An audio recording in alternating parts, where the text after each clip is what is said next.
Hey guys, had a viewer send me this plate carrier, which he said was a Russian plate carrier, a Cubano Cortes, supposedly popular with the SSO in Syria. I don't know what that is, other than Russians, so who knows?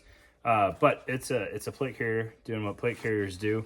I think he said it's built for granite plates, which I've never had my hands on any Russian gear as far as I know.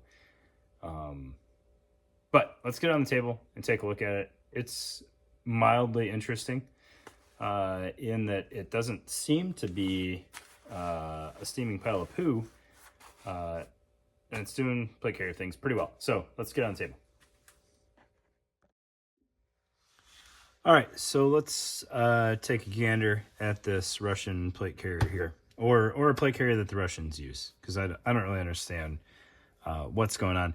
But I do know this is not a 511 tac-tac, so that's a step up from what I expected from Russia. All right, like I said in the intro, I have small ESAPs and backers in here. The gentleman that sent it to me said it would just barely fit medium ESAPs. It was two just barely that I didn't want to put it in there and throw it on. Plates for sure would have came out, right? What is interesting though is I know everybody kind of looks the same worldwide these days, like between multicam and understanding that body armor is a good thing, and that smaller body armor that only covers your lethal or your vital organs is a good thing. But this is incredibly similar to an American slick plate carrier, right? To the point of having Velcro on the front with some vertical webbing for mounting placards, to being generally SAPI shaped, although not purpose built for SAPIs. It has Velcro in this little pocket here, some loop Velcro facing the body for what I can assume would be dangler mounting or groin panel mounting. An unneeded step. Oh, you know what else that could be for is a placard. I'm sorry. That makes more sense. A placard that tucks under there to secure the flap. That is probably what that's for. I'm sorry, Russia. I did not give you enough credit there because it does have a fairly standard hook on the body side, loop on the facing the body for dangler mounting if you want to do that from the plate. That makes so much more sense. I am sorry about that because the back plate bag does not have that. All right. So far so good. It is equally capable with most American slick plate carriers.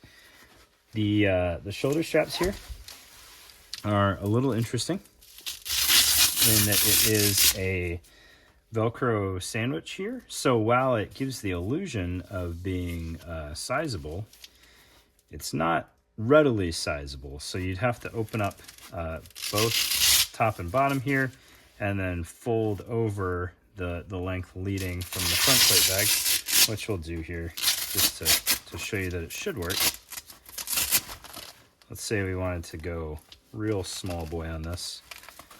We could do something to that effect, and that gets us there for sizing, but it's not very secure because that doesn't stick to itself. All right, if we went a little less extreme, maybe we would have better luck, but still not totally sizable. What would have been better is to just eliminate the bottom strap there or the top strap and have them so they overlap each other and can take up infinite slack. That corner is the problem. If that corner didn't exist, we would be fine and could size it up as much as we wanted. So with it essentially as small as it goes here, it was still too long for me. All right, not a huge deal. The plate bags, let's see here. Nothing crazy to write home about. They are just plate bags, all right? The shoulder straps do come down pretty far inside. They come down to about right here. So plenty of attachment there if you're doing some buddy dragging by the shoulder straps, assuming that the fabric is as decent a quality as it appears to be, and the stitching is as good as it appears to be, you shouldn't have any issues with your shoulder straps pulling out. Finishing work in here is on par with some American builders. So you got some raw edge on the edge of the plate pocket there, and then raw edge on the bottom of the flap here, but not awful, right?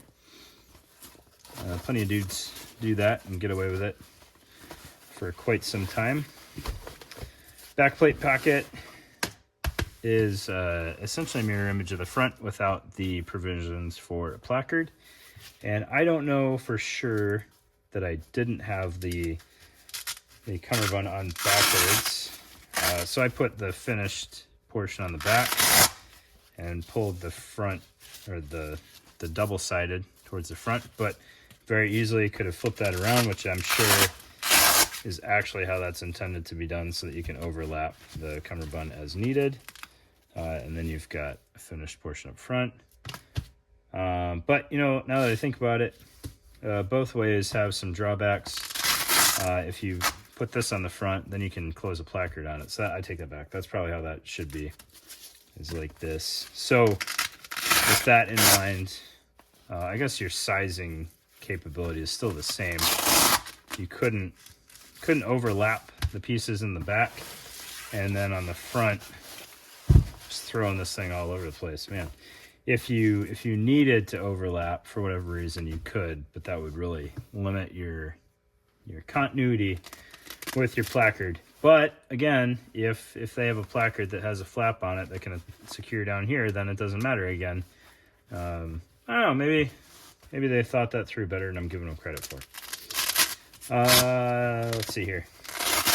Well, the last piece inside the plate bags, just Cordura or whatever passes for Cordura in Russia. It feels pretty Cordura-like. I feel like I'm doing this like worst reviewer style. Like I should do one of these for you guys. Let's get those plates out of the way. We're gonna pause for a moment. We're gonna do this the worst reviewer style. So I gotta slap it. I gotta throw it around a little bit and like stretch that. Throw it around some more. There you go. There's your R-Karbid Cubano Cortes slick plate carrier, as made famous by Russian SSO units in Syria. Hope you guys enjoyed it. 7-minute video on a slick plate carrier. Have a great night.